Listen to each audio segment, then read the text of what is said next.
Hey, good afternoon, everyone. It's 12:15. Thanks for joining us. We are here for the Orlando Homeowners Show. And as I've promised, this is an investor-focused month, and we are carrying that forward. Buy and hold with leveraged money. Good friend of mine, mentor, colleague in the real estate here in Central Florida, John Wanberg with Expert Real Estate Advisors. We had his business partner on 2 weeks ago, so you might recognize that. Looking forward to a great show. We'll be right back.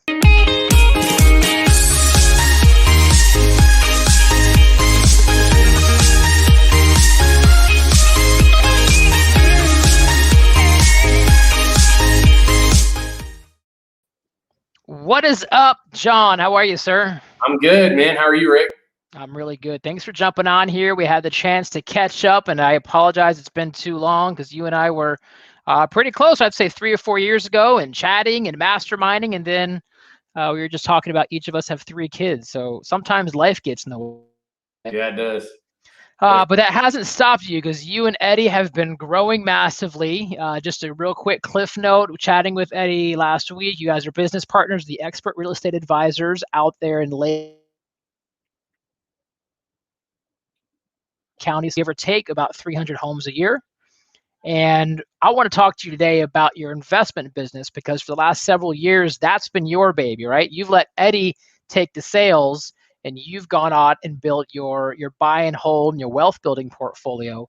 And so I want to chat with you about that. And then also the opportunity, or maybe remove some of those limiting beliefs or hidden fears around private money or leveraged money, because I think that's how you can really get that game up. So if you want to do a real quick CNN version of who you are, your background real quick, and then we'll just dive into the meat. Yeah, I'm just a real estate agent like yourself, and have been in this business since about 2009 when the market started to really crash hard, is really when I entered the business. And so my experience was at that time selling, foreclosed homes primarily to investors was where I got a lot of my business from. I found that if I found 1 or 2 investors that could buy these homes, that they could see the value in them, and I was able to sell them a bunch of properties.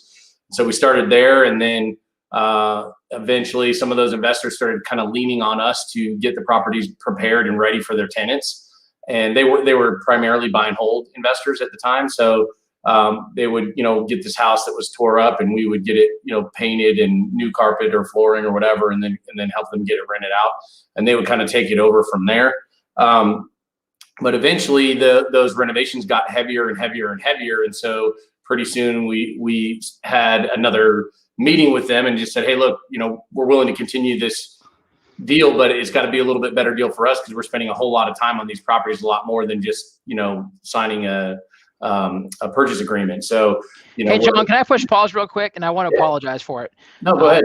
My internet went a little bit unstable. And after I asked you for a CNN version, then you completely cut out on my end. Yeah. Apparently you didn't at all because you just kept talking. Can you repeat all of that? And I'll make sure, obviously we're live right now, so it is, but once we can recreate this for YouTube, it'll at least be clean. Absolutely. Yours was on me too a minute ago when you were talking. So when you first started, so I don't know what caused that. But I'm out in Chiliota, Florida. We don't exactly have the best and fastest service out here, so I'm going to take the blame for it. This is no worries, man. Yeah. So give us another rundown. Tell us about who you are. Yeah, so I'm John Wanberg. I'm a real estate agent in Central Florida, just kind of north Lake County, and started working in real estate in about 2009. And at the time, the market was basically headed straight down. And so a lot of the deals that I ended up doing were on foreclosed properties or short sales. Ended up through that working with, the only buyers at the time or at least a lot of them were investors. And so I would sell them properties that they would want to hold, buy and hold long term. And so we, through the process, met several investors and we're helping them to acquire properties. And then, in that process, they would lean on us kind of heavily to get the properties ready for rent. So, many times these foreclosed properties were really in bad shape or damaged or, had been vacant for years or whatever. And so we would, get them kind of cleaned up, painted, new flooring and so forth and appliances, and then help them get tenants in there.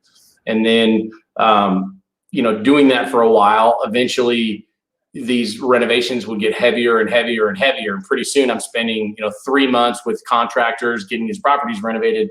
And we just decided that it wasn't a good fit for us, in the sense that I was getting paid a 3% commission and, becoming a property manager for free. So we had a meeting with the investors and said, hey, look, we want to continue this relationship, but we have to change the structure a little bit. If you're going to have us essentially flipping these properties, then we need to do a different deal. And so at that time, we started partnering with them on essentially property flips. And, most of the time they were reselling the properties by that time, so that the market had come down quite a bit. So if I can summarize that, they were choosing the property, they were on contract, they were financing the property, and then you were taking it from there. You were coordinating, making sure it was done. You were meeting the contractors, the floors. You actually using your network of contractors that you've used in the past, and then you've targeted it, and then you market it, and then you list it, and then you sell it, which was great because you got a buy side in the front, you got a sell side in the back. Yet that 90-day in between, you did all the heavy lifting.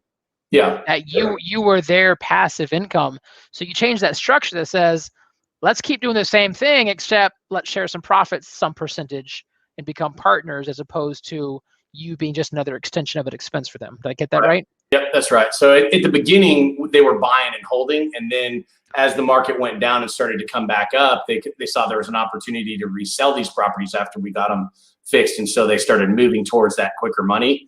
And that's when we made this change, because it was like, hey, they're making, 35, 40 grand on a deal that I'm making, $3,000 on. I mean, at the time, if you remember back, the price of the properties was $80,000, $90,000. Right. So it wasn't a big commission. So, right.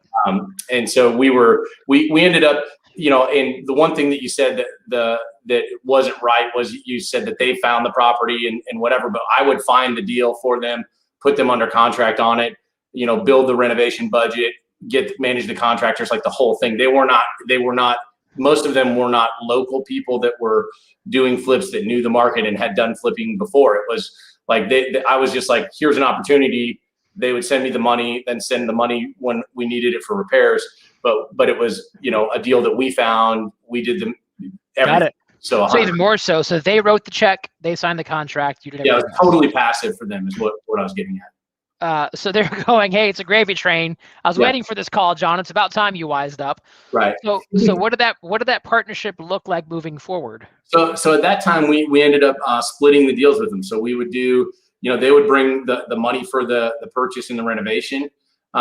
We would manage the contractors. I mean, I found the property and everything on the front end too, and did the renovation budget. But they would essentially send us 100% of the money needed to do the deal. And then we would manage the renovations, get it back ready, put it back on the market, and get it sold.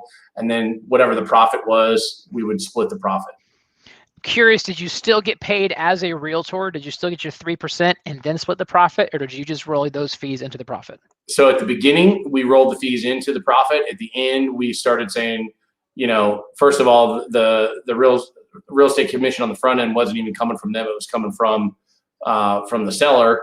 And we also had a real estate team to run as well. So we said, hey, look, this is taking us away from this other business that we're also trying to run side by side. So we can't starve that business to feed the other one. And so we ended up telling them, look, we're going to do it, but we still need to get paid a commission. We gave them a discount, I believe, on the list side when we relisted it. But on the front side, we kept the buy side commission. And then on the end, we would list it for a discounted rate. So I love this because I'm thinking right now out loud, and this is just a real conversation between you and I, but you've got three phases of an investor. You have the person who you could do everything. If you had the capital, you could go in there and do it all, and you receive the profits and do the contract and do all the work, right? And that's if you've got capital, which is probably an extent of where you're at least for some of your projects right now. Phase 2 says, I'm going to find someone with capital, and we're going to split it 50-50 or some portion, because I've got the expertise and the knowledge, they've got the money, and we're just going to all collectively do it. And then the third phase, which I want to get into, is you don't partner and share equity. You actually just borrow the money through a private lender. Yeah. And you and I talked offline a couple weeks back about that, of the importance of understanding the value of that and how it's still a win-win. It takes the risk away from the investor because if it's not profitable, they still get paid. Yet if you know and you've done your numbers and you've analyzed the property and the after repair value, your payout should be much larger than what you're paying, which is why we've titled this Buy and Hold with Leverage Money. Talk to me about that. If someone's in the position that either A, the house wouldn't qualify for financing, traditional financing, or B, they just don't have the capital, and you can't save your way to prosperity, John. You and I know this. So just to save money from each paycheck, then you eventually have your first flip in 35 years, Right. or your first hold. So what does that look like, or how does someone go about finding private money, and what's the difference of private money and hard money? Because I think some has a negative connotation. Sure. So there's several questions that you hit on there. So I'll start. Yeah, that's a long-winded question. So yes, no, thank it's you. good. It's good. Good stuff. So the first thing is the difference between private money and hard money. Hard money lenders are typically between 12 and 14% with 2 to 4 points on the front end. And so a point would be 1% of the loan amount. So an example is $100,000 loan would be $1,000 is 1 point. Obviously, so 2 to 4 points is $2,000 to $4,000 plus 12 to 14%. That's hard money. Private money is more like, people term it friends and family money. So it's people that and have a relationship with, typically, that are looking for, they because of their relationship with you and they believe in you and they understand your expertise in the field, they're willing to lend you money at a rate that is still above like what a bank would lend it to you for. But it's below that hard money threshold. So it just allows you to be a little bit more profitable, and potentially, like on some of the deals that we've done this with, I mean, sometimes we needed that money for 6 or 8 months or even a year before we could refinance into a more long-term loan. And that would be extremely expensive if you were paying 14%, so at, a lower rate, it's a little easier to go a little bit longer. Like where a flip, like if you're paying, 2 months to do a flip, whether it's 8% or 14%, it's not going to make or break that deal. But if you're holding that for maybe 13 months, 12 months, it's going to be pretty expensive to do it. A little more tedious. Are both of those traditionally interest-only loans, or that just depends on what you figure out with your lender? That depends on what you figure out with your lender. For us, they have been interest-only, yeah. Okay. So the payment is a little bit, it's more manageable. I mean, our when we started switching to do these buy and hold rentals from flipping, we are using just regular, 8% interest type loans, interest only, and they will still cash flow even at that 8% interest because it's interest only. So while we're waiting to do this refi down the road, we're still making cash flow in the meantime. And at least in the last 10 years of the market, that year down the road when you've refinanced, the house is appreciated anyway. Mm-hmm. And so whatever your refi closing costs are, you've probably gained back in appreciation where you can do a $0 refi. Yeah, in most cases for us, we've done, no money refis, and we've been able to leverage like this other money to get into the deals and to be able to build the portfolio. Well, and so if you're out there listening saying, what's a no money refi? It's essentially they roll in those closing costs into your loan. So if you used to owe $200 and to do that is an extra 2%, so it costs you $5,000 to do a refi, well, your new loan will be $205,000. Yet your interest rate goes from 8% down to 3.5%. Your payments will be lower. Did I get that correctly? Yep, that's right.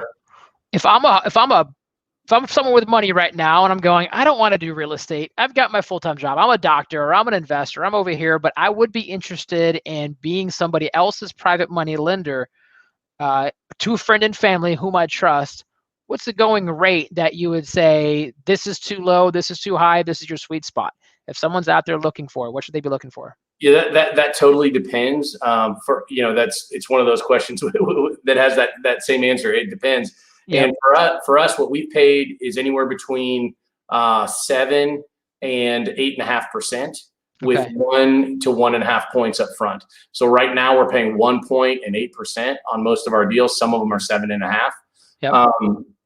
And where that comes from is most of the guys that we're doing these private money loans with, they're either borrowing it from their 401k, so they're not actually taking it out of maybe the stock market. They're just getting a loan against it for 1 or 2 or 3% and then lending it to us for 8%. So they're making 5% on the money while they still have their money invested. Some of them also have like, say they have some cash on the sidelines at a traditional bank and they're making 0.5% on that money. So then they will do the same thing where they're doing, they're only making 0.5% in the bank. So they take it out of there, lend it to us, and they'll make 8%. So they make the difference in there, that spread. But a lot of them are borrowing it. So they're borrowing the money at a super low rate and then lending it to us at a higher rate and making money on the through borrow. a home equity line of credit, something there. Well, and it's interesting that we keep mentioning 8%, but that's annualized. So that's if you pay it off in 12 months. That's right. If we do those numbers, and if you're at home or listening, bear with me here. We're going to borrow $100,000. You're going to pay 1.5 points up front. Is that what you said? Yeah, 1 point. 1 point. So you're paying the $1,000 up front, and then at 8.5%, it's going to be $8,500 a year. Does that sound right? Yep. And so $8,500 a year interest only, divide that by 12 months, says you're paying $708 per month. Yep. And so what's important to know is by getting that percent up front, it automatically gives a bump. And if I pay you back 12 months on the dot, it's actually a 9.5% annual or APR return, right? Because you get that 1 point.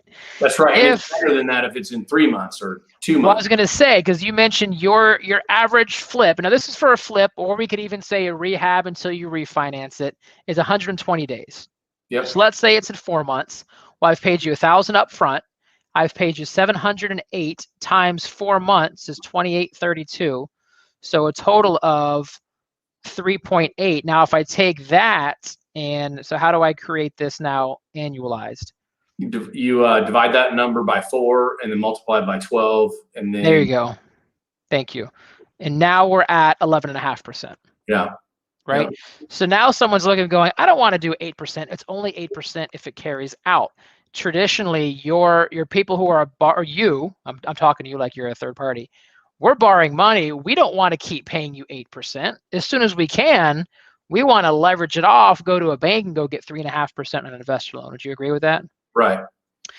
What sort of parameters are there? You said sometimes it's 12 months, 18 months. Is there a timeline in which you've got to refi it or pay it back by this, or the deal changes, or what's the threshold you guys put in place? So we do 13 months. Most of the time, when you do what's called acquisition financing, meaning I'm financing it at the time I purchase, not cash out. I don't buy it with my cash and then finance it. I finance it at the time I purchase. And there's a recorded mortgage. You also asked about how do the people secure each other? Yep. So there's a recorded mortgage, first mortgage position in public record, same as if it was with Bank of America or whoever. So when you have acquisition financing, normally you can do a refi immediately, especially if it's what's called rate term refinance, meaning I'm not taking cash out. I borrowed, the property cost $100,000 and it needed a $20,000 renovation. I borrow $120 right up front when I purchase it. And so it's in this case, it would be 120% of the value of the purchase price, not of the value of the purchase price. Yep. And so then when I go to do my refinance, if I'm refinancing exactly $120,000, that's called a rate term refinance. In other words, no cash is coming out to me. The banks look at that a lot more favorably, and your interest rate will be a 0.5 point lower, and they will usually have no seasoning period. But on the off chance that, lending requirements change, which they do all the time, we want to have 13 months in our loan. We used to do them with 12 months, and then we changed that. We said, hey, let's just do it 13 just to be safe. In case they have this seasoning requirement, then I will be able to get past the 1 year for seasoning and do a traditional refinance with the bank. And so we do 13-month loans. That's just our preference. You could do whatever you want. When we started doing them, I think we were doing 12-month loans. So if we back this up, seasoning says your money has to stay there. It's got to mature. Your assets got to stay there. Don't rock the boat for the first 12 months, right? It's 6 months or 12 months, and that depends on the end lender too. So okay, that depends on whoever you're looking to refi with when you say the end lender. Okay. Yeah, so one lender might say, I can't touch this because you just bought it 8 months ago. Another one said, I'll do it because it's been 6 months. Correct. And so if I wanted to, if I was ready to refinance it in 60 days, I was in and out with my crew, some banks won't do that. although some will if you do a rate term refi. Did I get that correctly? Yes. If you did acquisition financing, you should be able to do that with any lender for sure, up to at least your first 5 homes. So you hear this thing about having 10 loans you can do that are Fannie Freddie loans, which are traditional, conventional investor loans, like for an investment property. Yep. However, some lenders have an overlay that says, oh, you can only do that with 5 loans. And then after that, we're going to season it for 12 months or whatever. So that's what happened to us at the beginning. They were, no seasoning for these first, 5 loans. And we get to the 6th one, nobody told us that there was a criteria like that. So we go to do Surprise. oh no, this one, you can't do it for 12 months. And I was like, huh. So that was just what's called a lender overlay, which means it's their internal rule, but it's not necessarily mandated by Fannie or Freddie, but it's their internal rule. Okay. And so the rate term refi thing dramatically helps with that. Like most lenders will go ahead and do a rate term refi as long as they're just refining the exact amount of the initial loan. Perfect. I love that. And we're going to get into a little bit of the BRRRR method because that's what you guys are working on as well, right? So we're going to touch on that. I do have one more question for you. So You said private money is typically from trusted friend or family. Yep. I know you. I trust you. You give me a business plan. It sounds great. Let's do it. Partner. What if or what liability is in place? And I think you already answered it, but we'll outline it. If that person defaults, if you go belly up, if you decide that you're going to take all the money, not invest it like you said, you're moving to Tahiti, and now they don't hear from you again. Yeah. What's the process to do that? And what is the tedious process to get that foreclosure? So, I mean, they just foreclose on it. So they would just get a real estate attorney and foreclose on the mortgage. So okay. I don't think it's,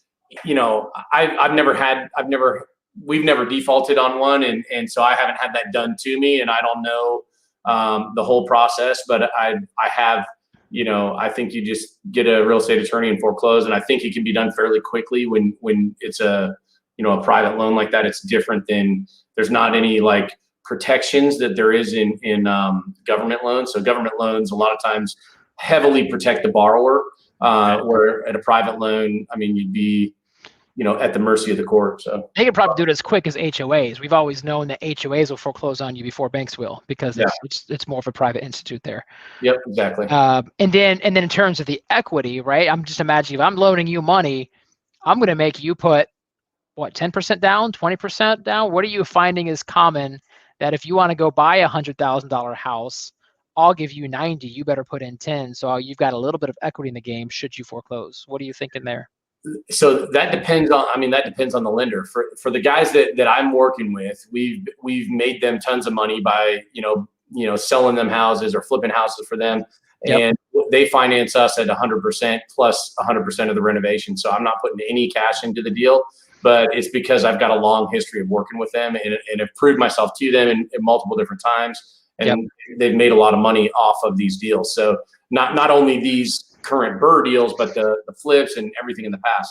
So, but what I would say is normal. So what normal is 90% of purchase and 100% of rehab renovation. And you can do that with, there's a company called Lending Home Financial, Lima One Capital, and CoreVest. And they'll do all 3 of those companies will normally do 90% of purchase price and 100% of renovations. The challenge with them, at least in my experience, is it's cumbersome to get into the deal. So it's like, if I need to close quickly, which is normally what's going on when I'm trying to, when I find a great deal, there's a reason that it's a great deal, that somebody needs the money immediately, or something's going wrong, or they're getting foreclosed on, or somebody passed away and they need, whatever it is. And getting these, those other lenders that I mentioned to do the loan sometimes takes time. They normally need an appraisal. They say, oh, we can close in 2 weeks or 7 days, but my experience has been, it's been a little bit harder than that. So it takes a little bit of time. Very cool. We only have, gosh, it's already been 30 minutes here. The BRRRR method, we've touched on it. BRRRR, buy, rehab, rent out, refinance, repeat. Yep. So that's how you are buying for 100, putting 20 in it. Now it's worth 150. You refinance it, you get your initial down payment back, you pay off your initial private money. So now you've got no money in it. You've got $120,000 loan, and you've got tenants that are paying you, and it's cash flowing. I guess I just, there you go. Their burn method's done. Talk to me about some things that you've learned as you've navigated through this, and what does your portfolio look like now doing that, and what percentage of homes do you do that with? So we do that with pretty much all of our rental properties. So whether I buy it from the MLS, whether I buy it from a probate deal or the courthouse, we do the BRRRR method on everything, and we finance them 100% of the purchase price and the renovation up front. And then when we get to the refi, let's say like if the appraisal came in where what we have borrowed was anything more than 80% of the after repair value, then I will have to leave some money in the deal. So that happens sometimes. Sometimes, there's tons of equity and we get 100% back what was put into it by my private money lender. Sometimes I have to bring a little bit of money to the table, but we do that on all of our deals, and it's awesome. I mean, we've been able to build a portfolio of 54 single family homes, and we have a 30 unit apartment complex as well. And, I don't have 20% down on 54 homes, you know what I mean? So the only way to do it was using this method. So financing them. I love that. And Eddie mentioned a couple weeks back of your reserves. So you do have to have reserves because you're constantly just kind of moving the cones, right? You're putting some equity in, but you're pulling it back out. But then that down payment becomes the next refi, and you might not always get that ARV, that after repair value you're looking for. You're going, all right, you didn't lose $10,000, but $10,000 of your own money is stuck in this property because you didn't get that after repair value. What is a rule of thumb if you're talking to an investor who has 0 to 54 homes in terms of reserves? How many reserves do you keep for each property? Is there a percentage? Is there a method? Talk to me about that a little bit. So, well, for us, I mean, we had the privilege of having our traditional real estate company going at the same time as we were building this up. And so we didn't take any money out for the first 2 or 3 years, and we just let that build up in the background. I think we had 80 or 90,000 in reserves when we did our first corporate refi, which was a commercial loan that they lumped several houses in together. I think it was 24 homes that they put in one loan, and then they refied out. We got some cash back out of there that we had left in there at the beginning, because initially we did bank loans to do our refis. And then when you run out of the 10 bank loans, then you have to come up with something more creative. So we took, to free up all of our bank loans, we did a commercial refinance on a group of houses, 24 houses. And when we did that, we got all the money that we had left in these properties out. So, hopefully in most cases, you won't have to leave anything in the deal. Some cases you will. And my recommendation is to, I would want to have, I don't know, $10,000 or $15,000 per house in reserves. But it depends on the type of properties you buy. So if I'm buying older 1920s wood frame homes, I would want a lot more reserves. All of ours are newer, 2000 or newer homes, and they're having a full renovation done when we purchase them. So the CapEx is very low. So we wouldn't need as much in reserves. I still want reserves because it makes me feel better, just knowing that if a septic field goes bad or whatever, or roof, we can just, replace it immediately. You've got it. Well, and that's good to know when you're running a business, and this is a separate business from your brokerage. I don't want to have to rob Peter to pay Paul, and commingle my funds there. Correct. Good stuff there. Hey, we've only got a couple minutes left, and if people wanted to get a hold of you, I'm going to run a banner there, but if they have additional questions, or maybe you want to analyze or partner with you because they've got money, how can they reach out to you? Yeah, you can just reach out to me through our website, which is expertrealestateadvisors.com. Or, through my email, john@expertadvisorsgroup.com, or my cell phone, 352-978-8486. Perfect. All right, speculation. We are in February 2021. The market has been as competitive as I've ever seen it. Here in East Central Florida, we have about 3 weeks of inventory. So what is your outlook as an investor right now? Is it a wait because the bubble is got to be coming soon? Or is it going, the bubble is so far down the road, I'm still going to gain equity and there's still deals to be had? What is your speculation as an investor? Still deals to be had for a while. I would say for a year, 2 years, maybe even 3 years. I don't see anything slowing down on what I would call the entry-level housing, which is, say between 150,000 and 300,000. I would consider entry level at this point where we are in the market. and there's just no inventory, and there's lots and lots and lots of buyers, and the same goes with rental properties. So I think that, you know, we're so far behind on keeping up with the number of properties that need to be built that it's going to be a long time before we hit that, you know, where the market starts to go down. Balance market again. Well, and I love you said that everything's going to be really dictated on inventory and interest rates, right? Because interest rates rise, buying slows down, inventory finally catches up. We need to get to 5 to 6 months to get back to balanced.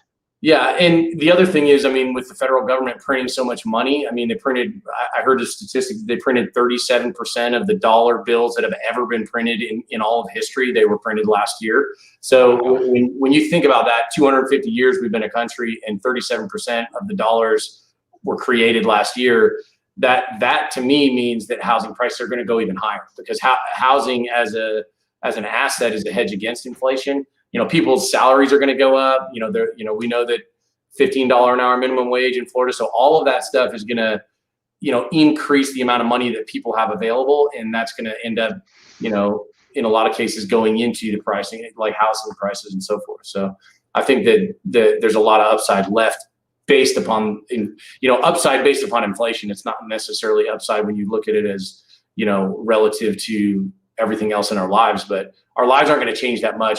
Right. The pricing of houses is going to go way up, and that'll be compensated for by the inflation. The money's been printed. The stimulus checks have been given. The PPP has been given, and inflation's going to catch up. Yeah, they're going to keep doing it though, and so the value of the dollars that we have in our accounts is going to continue to go down, and the value of our assets is going to continue to go up. Which then says scared money is dead money, because the dollar I have in my 0.02 savings account right now is shrinking. It's losing 20% a year. Yeah. So that's a gut punch. All right, man. Well, that's our time. John, I appreciate it as always. I've got tons of notes, and I might be calling you for additional insight and wisdom. If you guys have any questions for John around this, or any needs in the Lake County area, his team is still our #1 team in Lake County, or at least up there. And if we can help you out with any investments here in more of Central Florida, please reach out to either one of us. Until then, guys, we'll see you next week and every Wednesday. Next week, John, if you want to tell your friends, we're giving away a Yeti cooler. Oh, we're going to do this from 1 to 4 o'clock. We have some vendors on here. If you call in, your name's entered into a raffle, and we're giving away a Yeti cooler. Should be a lot of fun. So that's March 3rd from 1 to 4. So we'll see you guys there next week. Oh, happy birthday. Go get a Yeti. All right. Hey, guys. See you, Rick. Thanks, man. Take care. My pleasure.